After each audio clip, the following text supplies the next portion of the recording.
ओम नमः शक्ति शिवाय। राधे राधे, जय श्री कृष्ण। जब मेरे पिताजी गुजरे तो मुझे ऐसा लगने लगा कि अब मैं उन्हें दोबारा नहीं पा सकता। लेकिन ये जो मेरा भ्रम था वो टूट गया, क्योंकि मैंने उन्हें पुनः पाया आत्मिक रूप से, ऊर्जा के रूप से।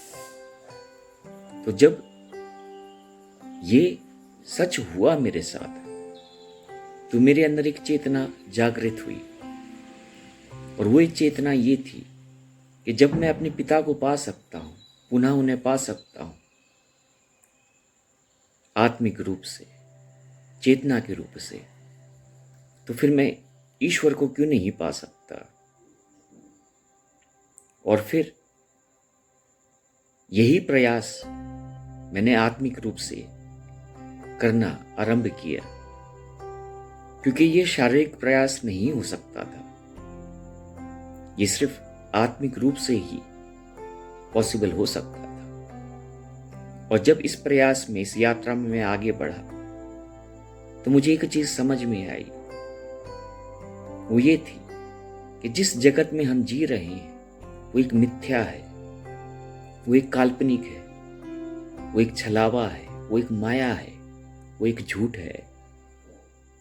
और सिर्फ एक ही सत्य है, और वो जो सत्य है उस परमपिता परमेश्वर का है, वो उस ईश्वर का है।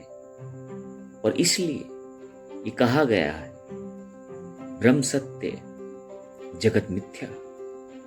लेकिन ये आप पढ़कर नहीं जान सकते हैं। जब तक आप उसको आत्मिक रूप से अनुभव नहीं करेंगे, तब तक आप इस सत्य से जुड़ नहीं सकते।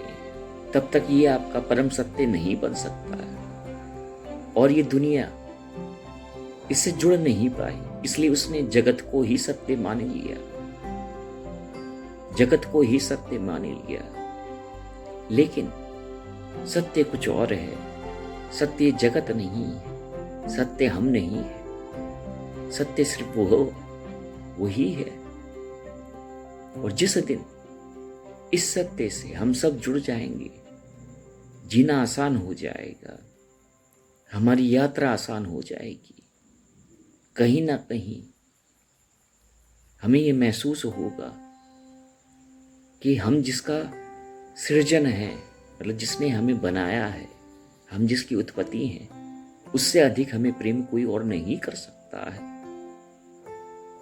तो जहां प्रेम निस्वार्थ हो, जहां प्रेम सदैव हो, जहां प्रेम से प्रेमी ही हो, इससे अच्छी अनुभूति हमें प्राप्त नहीं हो सकती। और ये जो प्रेम है वो बाहर नहीं है, बाहर नहीं है। ये जो प्रेम है वो अंदर है। क्योंकि अगर बाहर होता तो जगत मिथ्या नहीं होता। लेकिन वो प्रेम बाहर नहीं है, इसलिए जगत मिथ्या है। और वो प्रेम हमारे अंदर है, इसलिए ब्रह्म सत्य है। जो प्रेम तुम पाना चाहते हो वो तुम्हारे अंदर ही विद्यमान है।